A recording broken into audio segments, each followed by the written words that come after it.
Bonjour à tous. Donc nous sommes heureux de vous accueillir sur le 3e forum de l'orientation des métiers, organisé par le kiosque jeunesse Le Bige, la maison de l'étudiant, la mairie de Draguignan et l'ensemble des partenaires locaux. Donc des conférences courtes et dynamiques vont se dérouler tout au long de l'après-midi et privilégier la découverte de l'information, de l'échange avec différents intervenants que nous allons recevoir sur ce plateau. Vous trouverez le détail des thématiques sur la plaquette du 3e forum de l'orientation et des métiers, celle-ci, que vous trouverez dans le hall d'accueil. Nos hôtesses se feront un plaisir de vous les remettre. Vous trouverez aussi dans la salle Coubertin de nombreux stands d'école, des stands dédiés à la formation, à l'orientation. Donc n'hésitez pas après cette conférence à aller y faire un tour et pourquoi pas affiner votre orientation professionnelle. Voilà, donc cette conférence va commencer sur la thématique hommes-femmes, pour quel métier ? Donc nous allons recevoir autour de ce plateau participatif des professionnels de travaux publics, un professionnel de la santé, ainsi qu'une professionnelle de l'armée de l'air. Donc ces intervenants vont se présenter à leur tour et parler de leur métier. Donc cette conférence a pour objectif d'encourager les jeunes à aller vers des métiers qui les intéressent, quel que soit leur sexe, et faire tomber les tabous, mais aussi d'ouvrir les orientations professionnelles aux femmes qui avaient jusqu'à présent un panel beaucoup plus restreint. Voilà, donc je vais donner la parole à Françoise Labattu et Benoît Lorenzini, donc ingénieurs des travaux publics. On vous écoute. Bonjour, donc Françoise et moi travaillons au Conseil général du Var, au sein de la direction des routes, où nous sommes responsables d'un bureau d'études.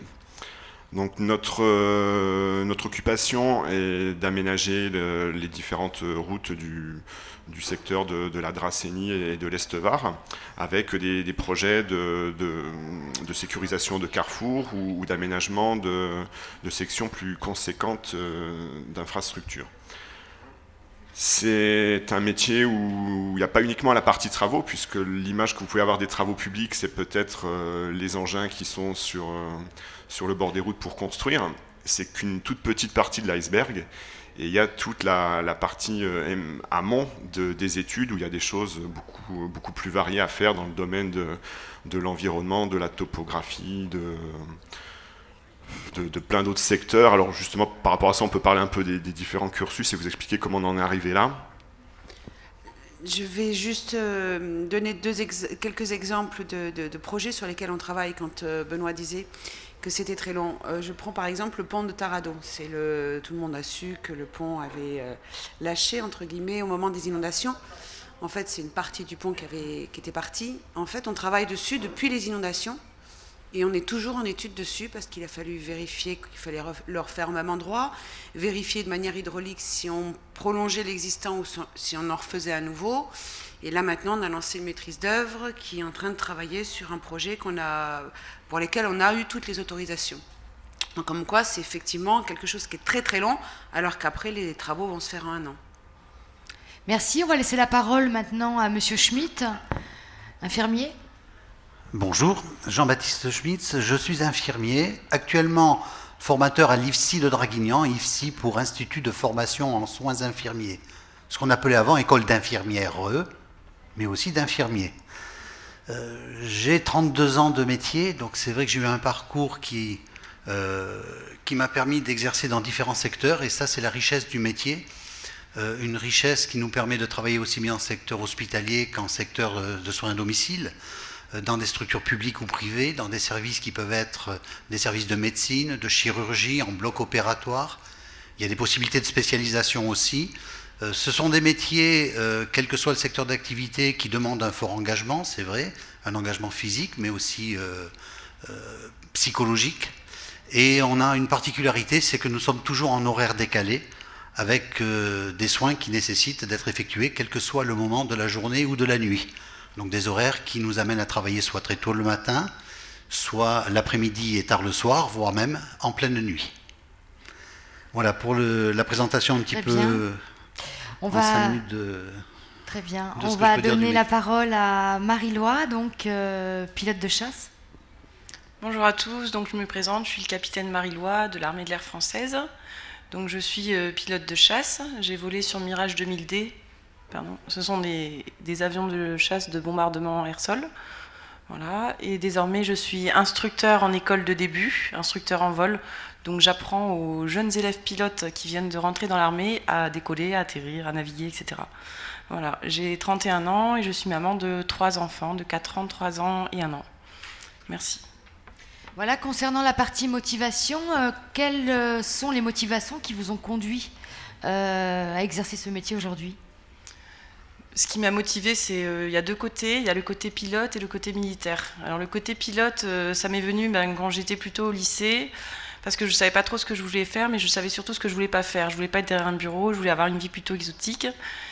Et le côté pilote, ça m'est venu aussi par mon papa qui pilotait un peu quand il était plus jeune et qui m'avait emmené en vol. Et j'avais vraiment accroché. Et le côté militaire qui est tout aussi essentiel dans mon métier, parce qu'avant d'être pilote, on est soldat. Et bien ça, c'est le côté patriotique, c'est-à-dire que j'avais envie de servir mon pays, tout simplement. Merci. Et vous, Monsieur Schmitt ? Alors ma motivation, elle remonte à bien sûr très longtemps.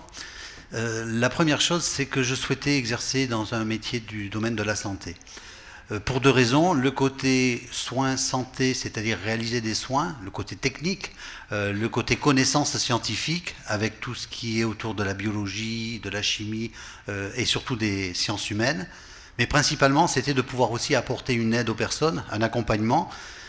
J'étais très tôt secouriste au sein de la sécurité civile avant de passer le bac.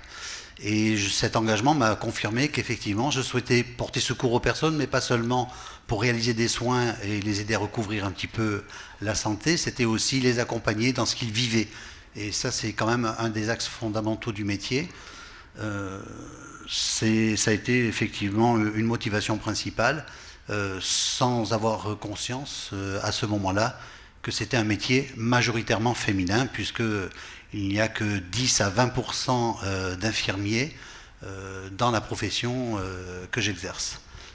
Je parle de chiffres au niveau de la région PACA, sans parler des spécialités où là, l'effectif masculin se réduit encore plus quand on est sur des spécialités en particulier comme puéricultrice.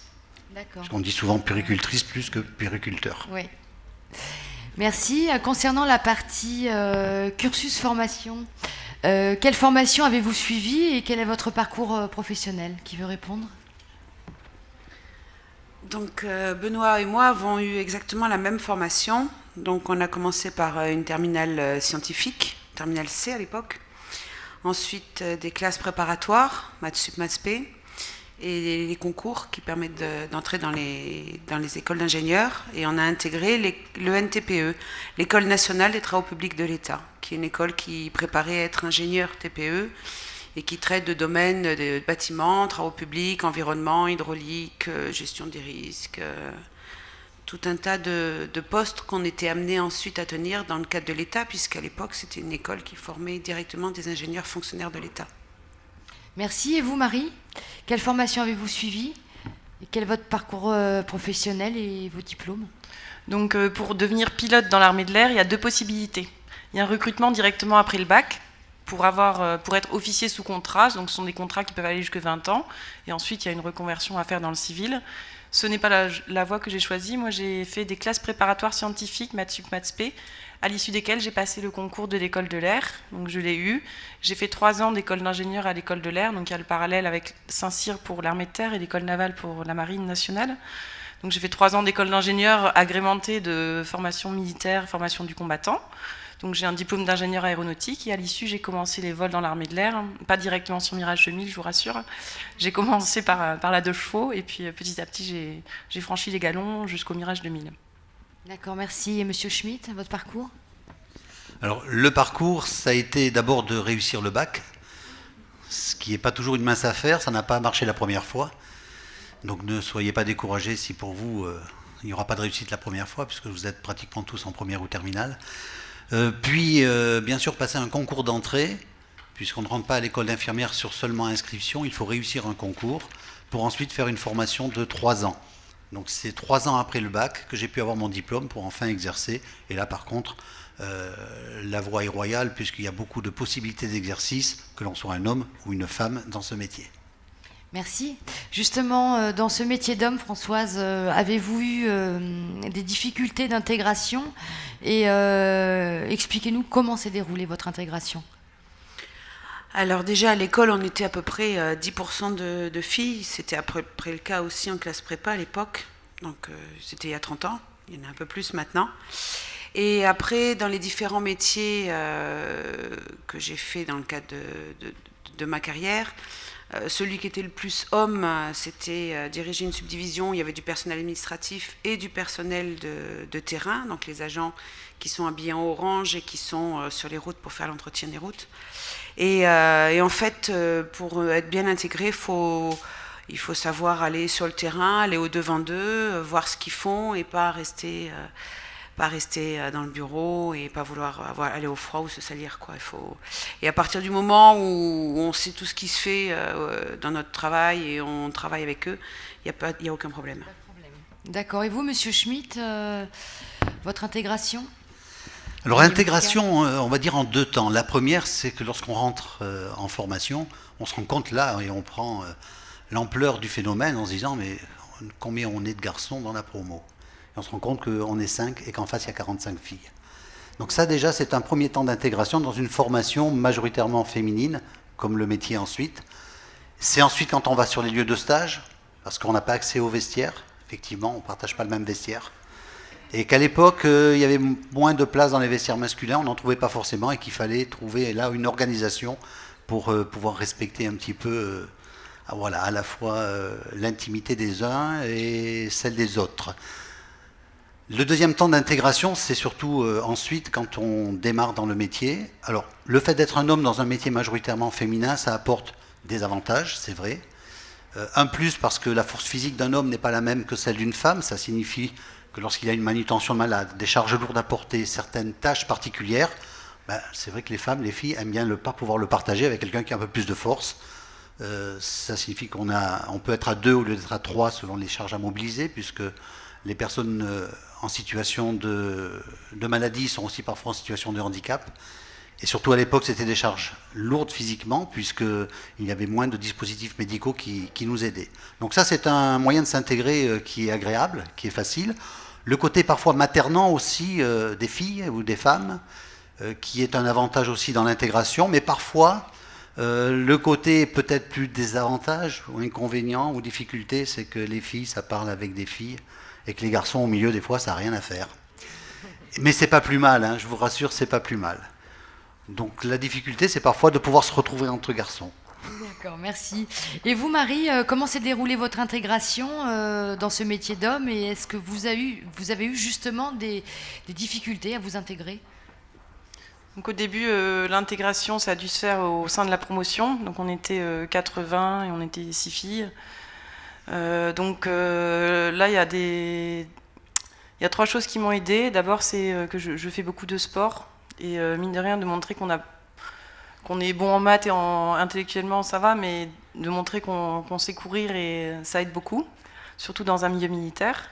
Ensuite, ce qui m'a aidé, c'est l'état d'esprit. Donc, je ne suis pas du tout susceptible.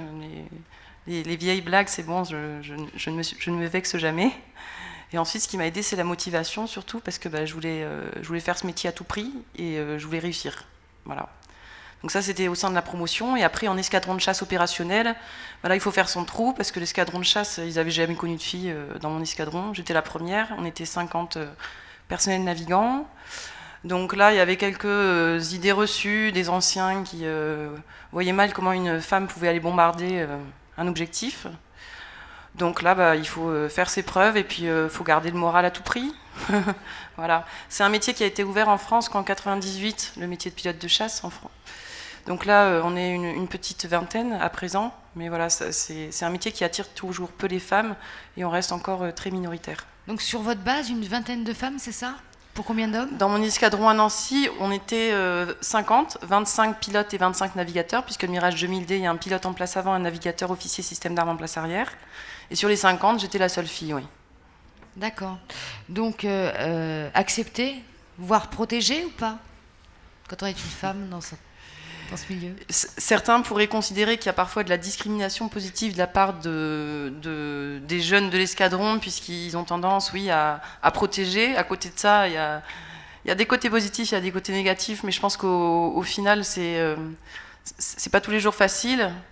Et par exemple, moi, quand j'ai fait mon premier vol en Mirage 2000D, forcément, il y a le journal régional qui est venu, qui a fait un petit article. Et ça, par exemple, j'ai pas demandé de traitement particulier. Et je l'ai subi, et c'est pas forcément facile de se fondre dans la masse après quand on a un traitement particulier.